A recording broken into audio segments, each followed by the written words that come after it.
Halo anak-anak, selamat datang di pembelajaran peminatan biologi kelas 12.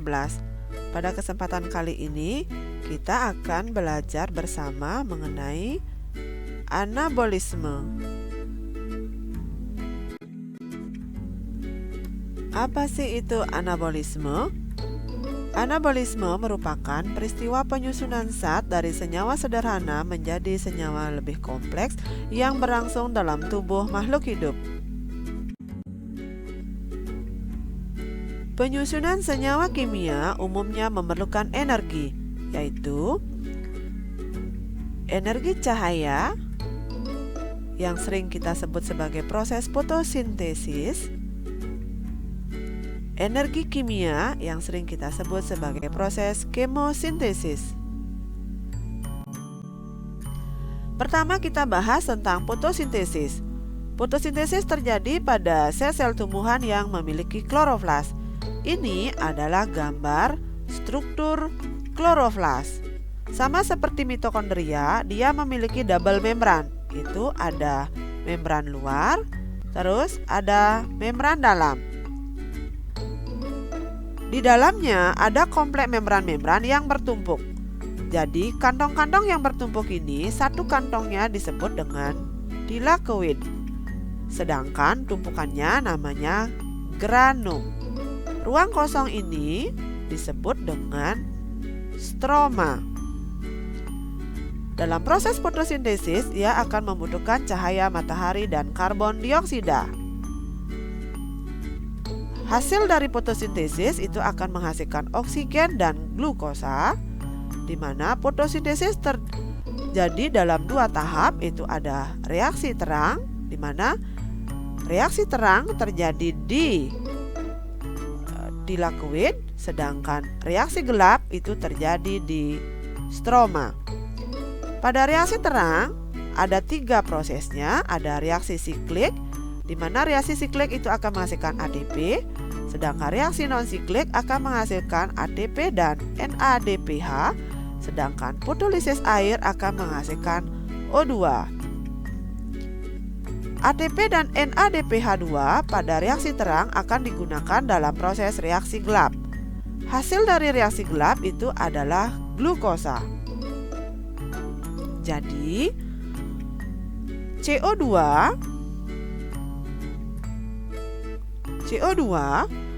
untuk menjadi glukosa itu akan terjadi di reaksi gelap. Sedangkan H2O untuk menjadi O2 itu akan terjadi di reaksi terang.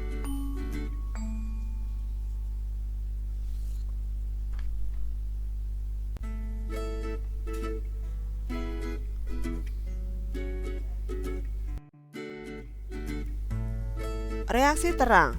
Reaksi terang itu terjadi di tilakoid. Pada proses reaksi terang ada tiga reaksinya, yaitu pertama ada fotofosforilasi siklik, kedua ada fotofosforilasi non-siklik, yang ketiga ada fotolisis air. Pada fotofosforilasi siklik, foton itu adalah cahaya matahari datang menuju fotosistem 1. Fotosistem 1 adalah klorofil, yaitu klorofil P700.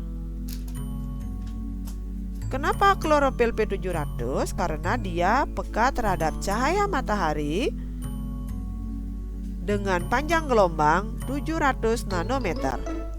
Kalau ada cahaya matahari yang 700 nanometer, maka klorofil P700 akan tereksitasi.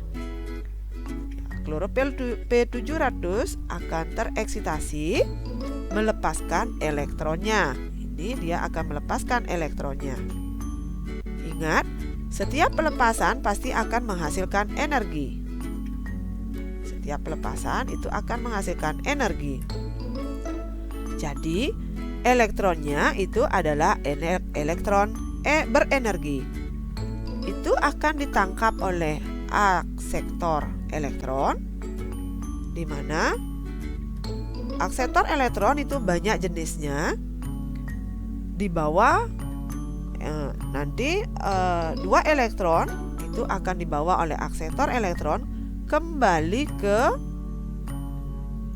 fotosistem 1 yang tadi kehilangan elektronnya. Jadi dia tidak bisa kehilangan elektron, sehingga elektron yang lepas harus digantikan lagi oleh elektron yang tadi. Kenapa harus begitu? Karena setiap pelepasan elektron ada energinya. Energinya ini, energi ATP dipakai untuk menyatukan ADP plus P, itu akan menghasilkan ATP.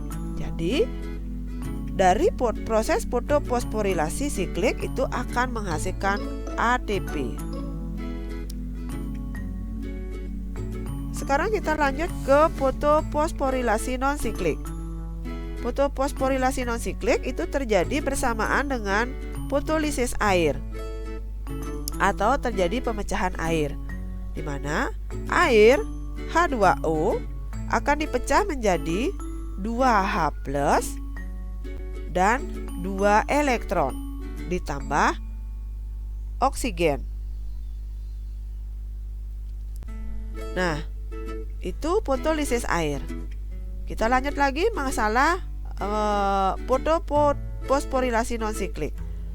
Kalau pada fotofosforilasi siklik itu hanya melibatkan P700, sedangkan kalau pada fotofosforilasi non-siklik itu menghasilkan melibatkan 2 klorofil, yaitu ada P680 dan P700.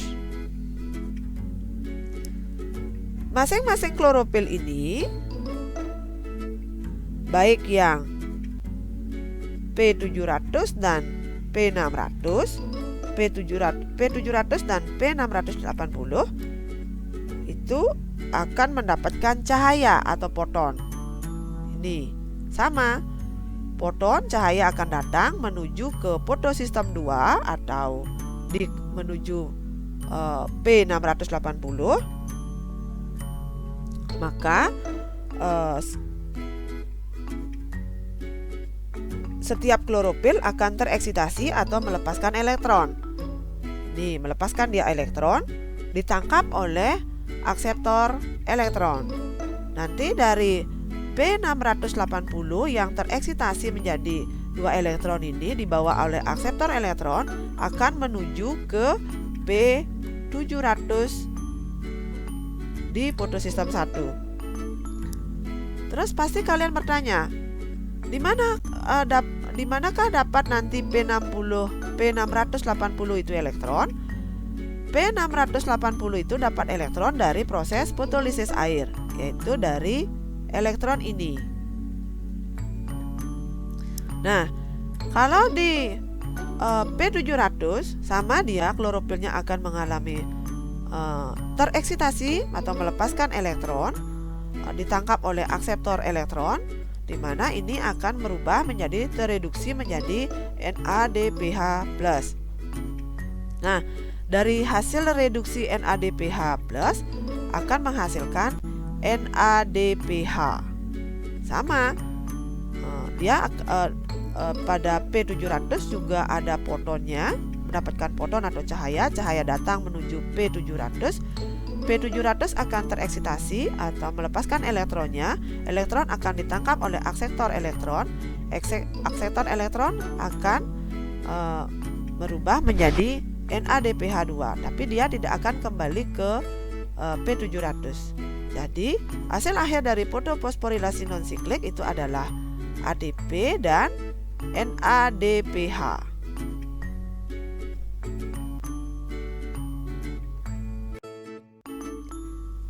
Reaksi gelap atau sering disebut juga siklus Kelvin-Benson.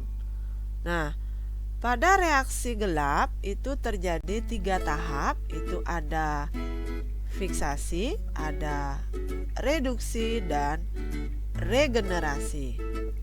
Nah, sekarang kita bahas yang pertama tentang fiksasi. Pada tahap fiksasi, CO2 dari luar akan diikat atau difiksasi karbon dioksida oleh RUBP. RUBP ini karbonnya ada 5, sedangkan karbon dioksida itu karbonnya ada 1.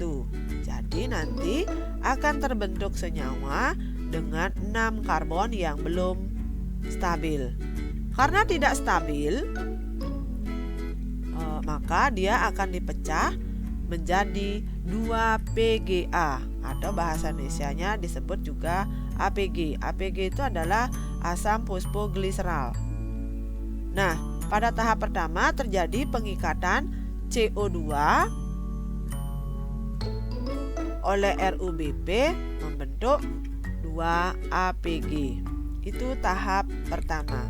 Sedangkan tahap kedua terjadi reduksi APG atau PGA. Reduksi itu adalah pengurangan biloks dengan cara penambahan H+. APG akan dikasih H+. Di mana H+ itu didapat? H+ didapat dari NADPH2 dari proses reaksi terang. Nah, supaya APG ini berubah menjadi PGAL atau fosfoglyceraldehyde, maka dia akan direduksi, di mana APG akan direduksi menjadi PGAL atau fosfoglyceraldehyde. Nah, sebagian PGAL akan bergabung membentuk glukosa atau mengalami proses, sebagian lagi akan mengalami proses regenerasi, di mana sebagian PGAL yang mengalami sebagian lagi menjadi RUBP kembali.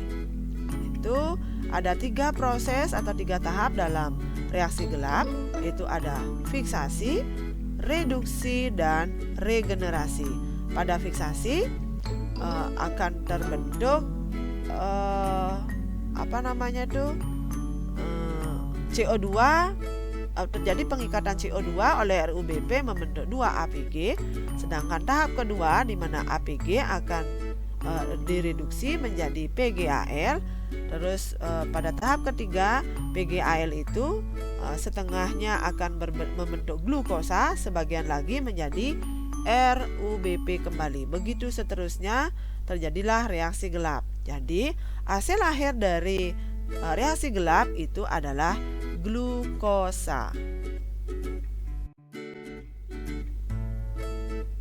Proses anabolisme yang kedua itu ada kemosintesis. Kemosintesis merupakan pembentukan bahan-bahan organik kompleks dari bahan-bahan anorganik sederhana menggunakan sumber energi dari bahan-bahan kimia. Contohnya itu adalah proses nitrifikasi.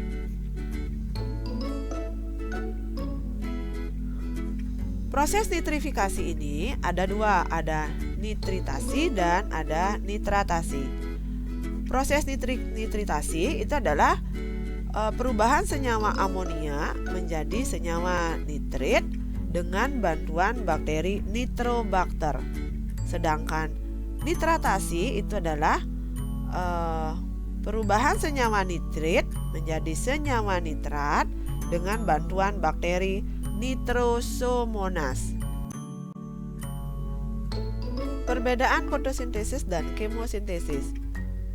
Yang pertama, pembandingnya adalah sumber energi, di mana fotosintesis sumber energinya adalah cahaya, dalam hal ini adalah cahaya matahari, sedangkan kemosintesis sumber energinya adalah zat kimia. Yang kedua, pelaku untuk fotosintesis itu adalah organisme berklorofil, jelas dalam hal ini adalah tumbuhan. Sedangkan kemosintesis itu adalah organisme tidak berklorofil, itu adalah organisme kemosintetik. Bahan dasar untuk fotosintesis itu adalah CO2 dan H2O, sedangkan kemosintesis itu adalah ada glukosa, nitrat, sulfat dan fosfat. Hasil untuk fotosintesis itu adalah karbohidrat, sedangkan kemosintesis itu adalah karbohidrat dan senyawa lain. Terus untuk tempat berlangsungnya, fotosintesis berlangsung di kloroflas, sedangkan kemosintesis berlangsung di pigmen semacam klorofil. Demikian video pembelajaran kali ini. Semoga bermanfaat. Semangat belajar anak-anak. Sampai jumpa pada video pembelajaran berikutnya.